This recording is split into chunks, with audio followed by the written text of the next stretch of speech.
Lush, peaceful, and untouched wasn't a gift but a test. What if everything beautiful around you was designed to break because you weren't supposed to survive it? When a team of human explorers steps into paradise, they discover a world that doesn't understand them and is falling apart because of it. But what they uncover next will shake the galaxy and challenge what it truly means to be human. If you are new here, then please subscribe to this channel and show thumbs up by liking the video. Now let's move toward this wonderful story. The stars beyond the observation glass shimmered like scattered diamonds. Lieutenant Mara Ellis leaned forward in her seat, gripping the armrest with one hand and a lukewarm coffee with the other. The research vessel Soul Path was quiet, save for the occasional hum of the engines and the soft clicks of data terminals. They had been traveling for 2 weeks across uncharted sectors, heading toward a planet that, according to the Galactic Accord, could only be described as perfect. Mara didn't believe in perfection, not in space, not after seeing what happened on those outer moons with unstable crusts and rogue atmospheres. Nothing ever stayed calm in the galaxy for long. She took a sip of her coffee and grimaced. Definitely not perfect. Across the room, Dr. Thomas Nolan sat cross-legged on the floor, sorting through environmental gear with methodical ease. Quiet, observant, and always with a notepad in hand, Thomas didn't speak unless he had something worth saying. He glanced at Mara and gave her a half-smile like he could read the doubt in her eyes. "I don't like it," Mara said out loud, mostly to herself. "Which part?" Thomas asked. "All of it. This paradise planet they're so eager to give us. The timing. The silence. It feels staged." Thomas looked down at the soil sensors in his lap and nodded slowly. "We've been offered an entire continent on a planet that's been watched for over 200 years. No catch, no warning. Either someone's very generous or they're hiding something." They weren't alone in their suspicion. Captain Lena Rowe, who had commanded 3 planetary landings before this one, didn't speak much about her concerns. But Mara had noticed the captain rechecking mission files late at night. And then there was Enzo Varric, their communications tech. Bright, fast-talking, and never without a joke. But even he had grown quiet during the final approach. Enzo had caught something odd during the initial scans. A secondary signal piggybacking off the ship's own transmissions. It wasn't strong, but it was consistent. Like something on board was speaking to someone else, someone far away. He hadn't told the Accord yet. Instead, he whispered about it to Mara the night before their descent. "Someone's listening," he said, tapping the side of his headset, "but I don't think it's the planet." On the morning of their arrival, the crew gathered in the observation deck to catch their first full view of the planet, named Virelia 9. The window slowly shifted from black to green and blue. It was stunning. Rolling hills of vibrant emerald, cloud patterns that looked like brushstrokes on canvas, oceans with calm swirls like polished glass. No ice caps, no deserts, no visible signs of industrial interference. The planet seemed untouched. "Looks like a painting," Thomas whispered. "Looks like a trap," Mara muttered back. Captain Rowe didn't comment. She just stared at the screen with that unreadable look she wore during tough decisions. Her instincts were legendary back at Central Command. When she didn't trust something, people listened. The Galactic Accord's representative, a tall insectoid diplomat named Veran, appeared on screen to greet them. "Greetings, explorers of Earth," the voice translated smoothly. "Welcome to Virelia 9. This planet has been carefully prepared for your settlement. You have been assigned full jurisdiction over continent Ethra, with basic shelter structures already in place." Enzo raised an eyebrow at that. "Already in place? I thought we were building our own setup." "Pre-installed, apparently," Rowe replied. "They want us to start comfortably." "Sounds more like they want to keep us contained," Mara added. Dr. Kiran Bhatia, the team's socio-cultural expert, had been mostly silent during the voyage. But now she spoke with a calm voice that still managed to draw attention. "This isn't just an exploration. This is a test. They're watching how we act, what we do with something so perfect." The shuttle ride to the surface was short. They landed in what could only be described as a dream. A meadow of soft grasses rippled in a breeze that wasn't too strong or too still. Flowers bloomed in an endless spectrum of color. The sky was a gentle blue with 2 small moons barely visible during the daylight. The shelters were white domes placed in a neat circle, their surfaces gleaming in the sun. Mara stepped out of the shuttle and squinted. The air smelled clean, so clean it made her nervous. "This place is wrong," she said. "Too polished." Enzo chuckled behind her. "Maybe we're just not used to nice things." The team quickly settled into the shelters. They began taking readings, collecting soil samples, testing the air. Everything returned ideal results, no pathogens, perfect mineral balance, oxygen levels right in the comfort zone. "This makes no sense," Thomas said as he double-checked his analyzer. "The soil is chemically identical everywhere. That's not just rare, it's unnatural." As night fell, the group met in the central dome. Dinner was quiet, thoughtful. Captain Rowe finally stood and addressed the crew. "We're here to do our jobs," she said. "We report, we research, and we follow protocol. But off the record, stay alert. Trust your instincts. Something's off." They all nodded. That night Mara couldn't sleep. The stars outside looked different. Not in color or pattern, but in feeling. Like she wasn't just looking at space, but being watched through it. She wandered into the comm dome and found Enzo already there, headphones on, staring at the signal feed. "Still talking to someone?" Mara asked. Enzo didn't look up. "Same pattern. Every 6 minutes. Not going to the Accord. Going somewhere else." Mara sat beside him. "Think it's coming from the planet?" Enzo finally turned. "I think it's coming from us. Something on board is transmitting without our command." The next morning, Thomas discovered that every plant they had sampled shared the same genetic structure. Different in shape and color, but inside, all copies. Enzo found the same with their water analysis. Every molecule followed the same frequency pattern. "This isn't a planet," Mara said out loud. "It's a system, and we've been dropped right in the middle of it." Captain Rowe ordered silent protocols. No unnecessary communications with the Accord. They would keep working, but also keep watching. No one said it out loud yet, but they all felt it. Virelia 9 was not a gift. It was a stage, and the play had just begun. The sun rose gently over continent Ithra, casting a golden light across the meadow where the team had set up camp. It was a quiet, calming kind of morning, the kind you'd expect in a vacation ad, not on an alien planet light years from Earth. But despite the perfect sunrise, no one in the camp felt at ease. Lieutenant Mara Ellis was already up, running a systems check on their shelter's power source. Everything reported back in the green. No issues, no malfunctions. That made her even more uneasy. In her experience, something always broke down, especially on a brand new outpost. This was their second full day on Virelia 9, and it still looked flawless.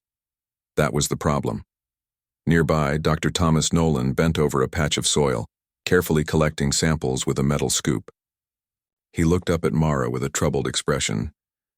"It's the same again," he said quietly. "Everywhere I test, the soil is identical. Not just similar, exactly the same." Mara frowned. "Still?" Thomas nodded. "The composition, the minerals, even the microbacteria, they're repeating. Nature doesn't copy and paste like that." Behind them, Captain Lena Rowe exited her dome, stretching stiffly and scanning the sky. The clouds above were soft and white, spaced out in an almost artistic pattern. It didn't seem real. She walked over to join them and crouched beside Thomas. "Any changes?" she asked. "Only in how weird it all is," he replied. Rowe sighed. "Keep going. Document everything." Inside the communications dome, Enzo Varek stared at the blinking lights on the console. That background transmission was still going. Same timing, same signal strength, like a metronome counting down something he couldn't see. He tried to trace it again, but the encryption was thick, and every time he got close, the system rerouted him back to the beginning. Kiran Bhatia had taken a walk just beyond the camp's edge, studying the plants growing along the perimeter. She gently touched the petals of a glowing yellow flower, then scanned its structure. The data came back as expected. Perfect cellular symmetry, zero genetic mutation, complete replication across multiple samples. She stepped farther out and noticed something strange. The field ended in a dense wall of vegetation. Trees and vines twisted together tightly, forming a perfect circle around the area. It didn't look natural. It looked placed. She called it in. The others joined her a few minutes later, staring at the thick barrier. "This runs around the entire camp," Kieran said. "I followed it for a full kilometer. It's seamless." Captain Rowe narrowed her eyes. "Are you saying we're fenced in?" "Not by us," Mara added, "and not by nature either." That afternoon, a small tremor shook the ground. Just a little vibration, like someone had dropped something heavy nearby. Everyone paused, listening. The birds didn't scatter. Actually, there were no birds, or bugs, or small animals. "What was that?" Thomas asked. "First movement we felt," Rowe said. They reported it to the orbiting ship, Soul Path. The reply came back quickly, calm and dismissive. "No seismic activity detected in your area. Possibly local ground shift or equipment vibration." Enzo rolled his eyes at the message. "They're brushing it off like it's nothing." "It wasn't nothing," Mara said, "and they know that." The next morning it happened again, this time stronger. Mugs rattled in the central dome. One of the storage lockers tipped slightly. The crew stepped outside and stood in silence as the ground beneath their feet rolled in a soft wave. Again, the ship's response was the same. No issues detected. No action needed. "They're lying," Enzo muttered. "Or worse," Thomas said. "They don't care." Then the rain began. At first it seemed like a normal storm. Clouds rolled in quickly, covering the sky in a thick gray blanket. Rain started to fall, cool, steady drops that dampened the meadow and darkened the leaves. But within an hour, the wind picked up. Sheets of rain slammed against the domes. Streams formed in the grass, turning to rushing water as the storm raged on. It didn't stop. Not after an hour. Not after 6. Not even after a full day. By the 36th hour, the crew had spent most of their time keeping the camp from washing away. The shelters were designed for heavy weather, but no one had expected this level of flooding. The perfect meadow turned to a soggy swamp. Flowers were swept away. Mud caked their boots. "Still think this is paradise?" Mara shouted over the rain, holding a support beam while Enzo reinforced a walkway with emergency planks. "I'd rather take a real jungle over this fake one," Enzo replied. When the storm finally ended, the temperature dropped sharply. The air, once warm and breezy, now felt bitter and damp. The crew huddled in the central dome, wet, tired, and frustrated. Captain Rowe looked around the room.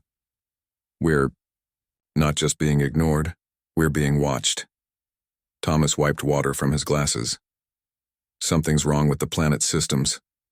They're reacting to us, adjusting, but badly." Enzo brought up the data. "I think the whole place is controlled. Artificial systems, weather, soil, maybe even the plants. And we're breaking it just by being here." Kieran leaned forward.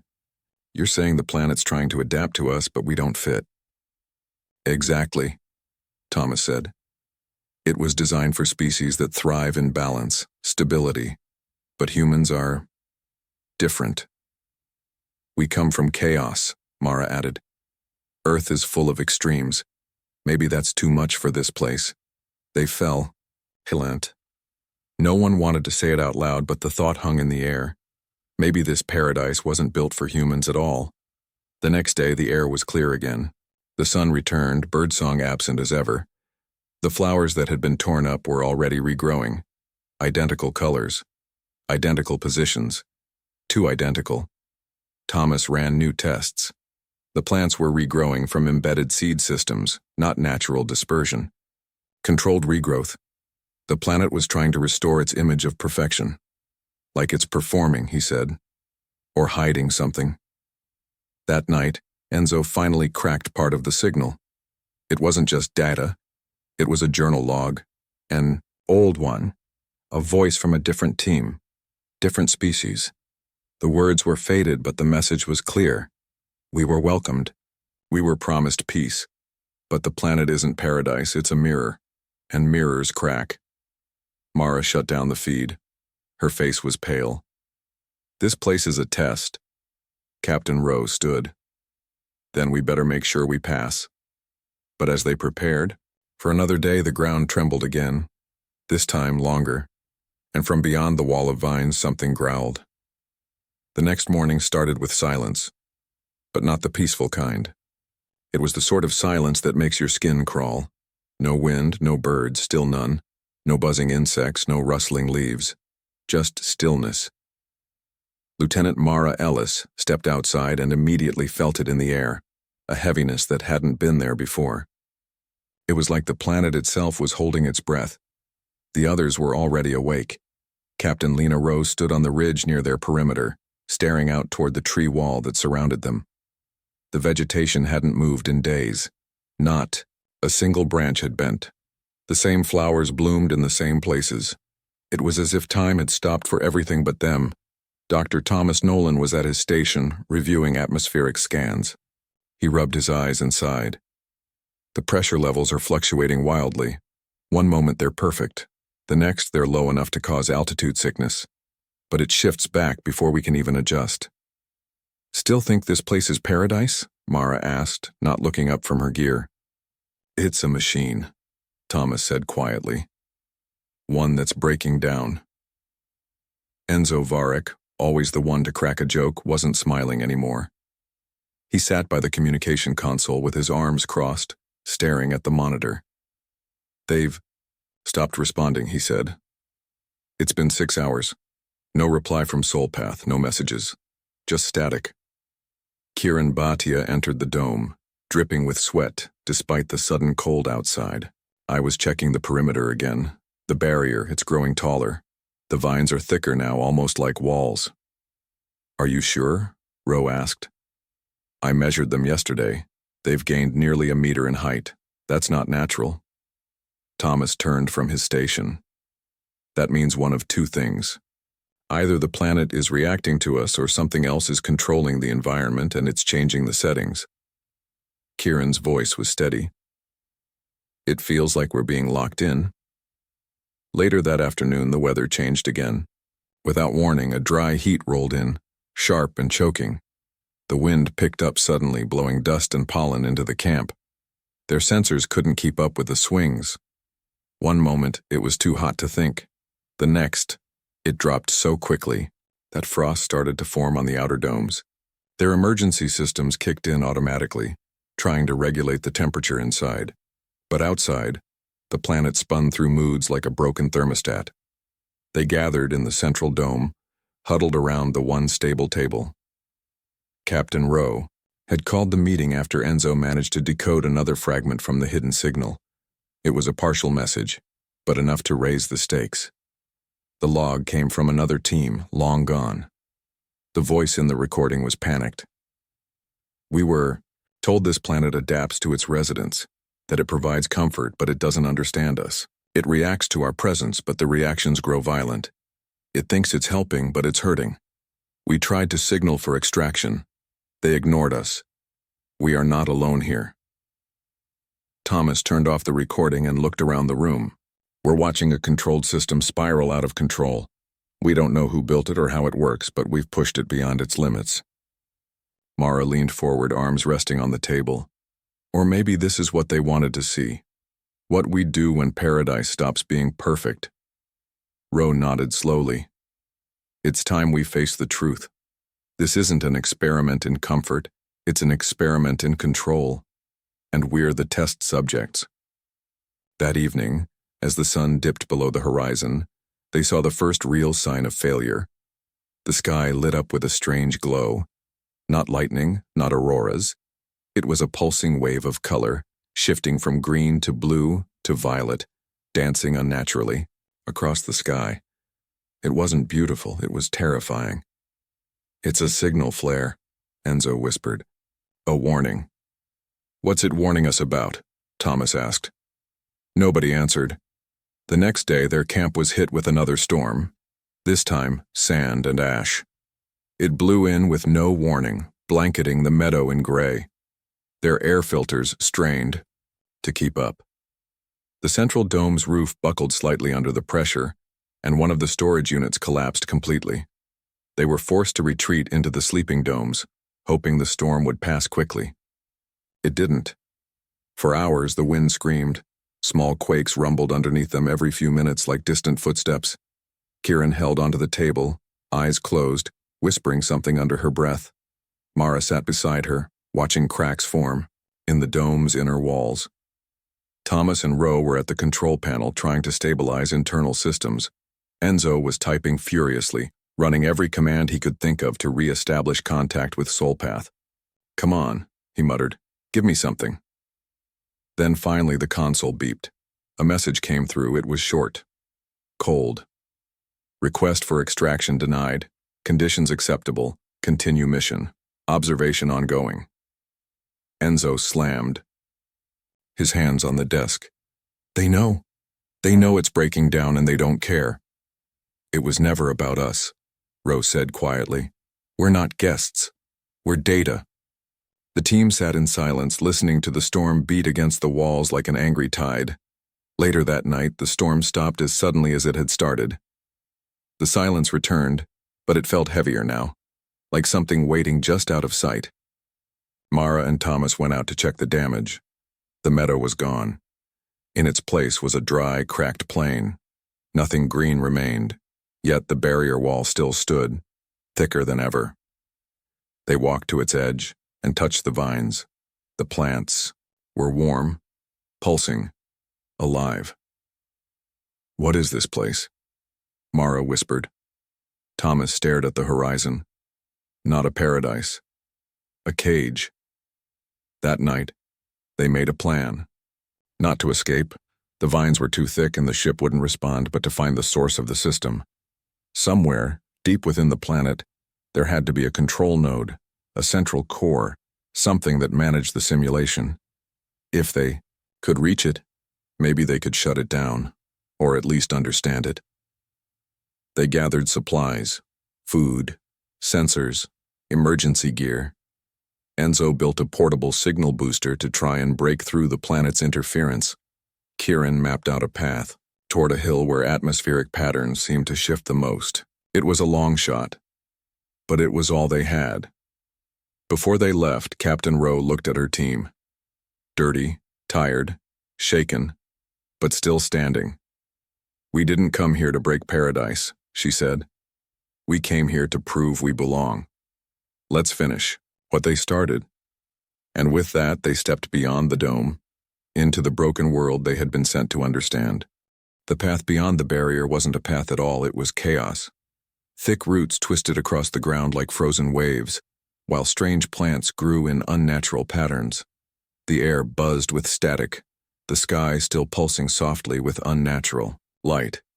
Every step the team took seemed to echo, as if the planet itself was listening. Captain Lena Rowe led the group, eyes focused and jaw tight. Behind her, Lieutenant Mara Ellis walked carefully, eyes scanning the ground for traps that probably weren't natural. Dr. Thomas Nolan carried his sensor equipment, constantly checking readings that made less and less sense the further they walked. Enzo Varick stayed close to Kieran Bhatia, who held a portable signal amplifier against her chest like a fragile treasure. They had left their base camp behind that morning with one goal: find the source. Find whatever was controlling the planet's systems before it broke down completely, or before it decided to break them. The strange terrain stretched on for hours. The sun, if it was still the sun, didn't seem to move. Shadows didn't lengthen. The light stayed fixed in an endless mid-morning glow that grew harder to trust the longer they walked. Enzo tried the amplifier every hour, aiming signals up toward orbit. Each time, the result was the same: silence. Then, without warning, the vines parted. They stepped into a wide clearing, circular and clean. In the center stood a structure. Not stone, not metal. It looked almost organic, like a giant tree that had grown into the shape of a building. Smooth bark stretched upward into arching limbs. each one humming with a soft light. Mara whispered, "This must be it." Thomas pointed to the entrance. "Readings are strong here. Energy, data, signals, everything. This is the control point." The team entered slowly. The inside of the structure was hollow but alive. Lights moved along the walls like running water. Panels opened at their approach, revealing glowing symbols and moving patterns. At the far end stood a console, pulsing faintly. Captain Rowe stepped forward, but stopped just short of touching it. "Thomas, can you access it?" "I can try," he said, already pulling out his tools. "But I'm not sure what we're looking at here." Enzo joined him, fingers moving quickly across the symbols. "This isn't a control panel, it's a story." They both worked in silence for several minutes while the rest of the team kept watch. The planet was quiet, but that didn't mean it was safe. Then Thomas gasped. "It's not just a system. It's a learning program. This entire planet was created to study behavior, cultural growth, emotional responses, environmental impact. But it wasn't designed for humans. We were a surprise." Kieran stepped forward. "So it wasn't built for us?" "No," Thomas said. "It was built long before we arrived. It adapted itself when we came. It tried to give us what it thought we wanted: safety, balance, peace. But we're from Earth. We evolved in chaos. So its systems overloaded trying to keep up." Mara folded her arms.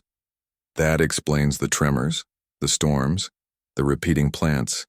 It wasn't falling apart. It was panicking." Rowe nodded. "And now it's failing because it doesn't understand how to fix us." Enzo leaned in, scanning through the data. "There's more. It's been doing this for hundreds of years. Other species were brought here, put through the same paradise test. Most of them passed, but they weren't from death worlds like Earth." "Did anyone fail?" Mara asked. Thomas's face was pale. "Yes, and those settlements, they were erased." The team fell silent. Then the console shifted. A glowing figure appeared above it, vague and flickering, like a memory, made of light. A voice echoed through the chamber, not from speakers, but directly into their minds. "You have discovered the center," it said. "You are not like the others. Your world is loud, violent, resilient. The paradise was not built for your kind, yet you remain." Rowe stepped forward. "Who are you?" "We are the architects," the voice answered. "We created the paradise to protect, to teach, to guide, but we did not prepare for those who thrive in disorder. You challenged the system, and you survived." Kieran spoke next. "Was this a test? Are we part of an experiment?" "Yes," the voice replied. "But not for punishment, for understanding. We needed to see if harmony could survive your presence, if your nature could be balanced within creation, not against it." "And?" Thomas asked. "What's the result?"